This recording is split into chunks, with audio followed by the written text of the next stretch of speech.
নমস্কার দর্শকবৃন্দ, আজ আমরা কথা বলব 2026 সালের টি-20 বিশ্বকাপ নিয়ে তৈরি হওয়া সেই বড় বিতর্কের বিষয়ে, যা পুরো ক্রিকেট বিশ্বে আলোড়ন সৃষ্টি করেছে। সবচেয়ে বড় প্রশ্ন হল বাংলাদেশ ক্রিকেট দল বিশ্বকাপ খেলতে ভারত যাবে কিনা।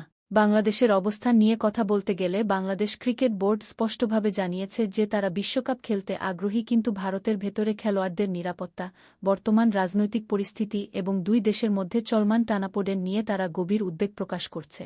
এই কারণেই বাংলাদেশ আইসিসির কাছে অনুরোধ করেছিল যেন তাদের ম্যাচগুলো ভারতের পরিবর্তে নিরপেক্ষ ভেন্যু বিশেষ করে শ্রীলঙ্কায় আয়োজন করা হয়। তবে আইসিসি স্বাধীন নিরাপত্তা প্রতিবেদন এবং আয়োজক দেশের পক্ষ থেকে দেওয়া আশ্বাসের ভিত্তিতে এই প্রস্তাব প্রত্যাখ্যান করে জানিয়ে দেয় যে টুর্নামেন্টের সূচি আগেই চূড়ান্ত হয়েছে এবং এতে কোনো পরিবর্তন সম্ভব নয়। আইসিসির যুক্তি হল, যদি প্রতিটি দল নিরাপত্তা বা রাজনৈতিক কারণে ম্যাচের ভেন্যু পরিবর্তনের দাবি জানাতে শুরু করে, তাহলে ভবিষ্যতে আন্তর্জাতিক টুর্নামেন্ট আয়োজন করাই কঠিন হয়ে যাবে। এই অবস্থায় আইসিসি বাংলাদেশকে চূড়ান্ত সিদ্ধান্ত নেওয়ার জন্য সময়সীমা বেঁধে দেয় যে তারা ভারতে এসে খেলবে নাকি টুর্নামেন্ট থেকে সরে দাঁড়াবে।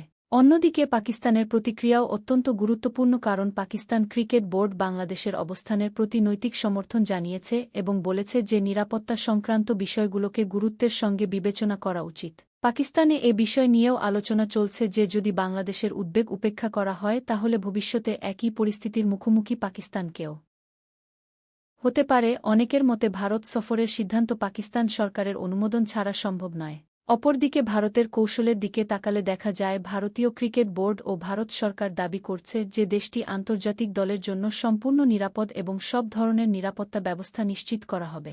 ভারত কোনোভাবেই বিশ্বকাপের সূচিতে পরিবর্তন চাইছে না, কারণ সম্প্রচার সত্ত্ব, স্পন্সরশিপ, টিকিট বিক্রি এবং অন্যান্য ব্যবস্থাপনা ইতোমধ্যে চূড়ান্ত হয়ে গেছে। সব মিলিয়ে বিষয়টি এখন আর শুধু ক্রিকেটের মধ্যেই সীমাবদ্ধ নেই, বরং এর সঙ্গে রাজনীতি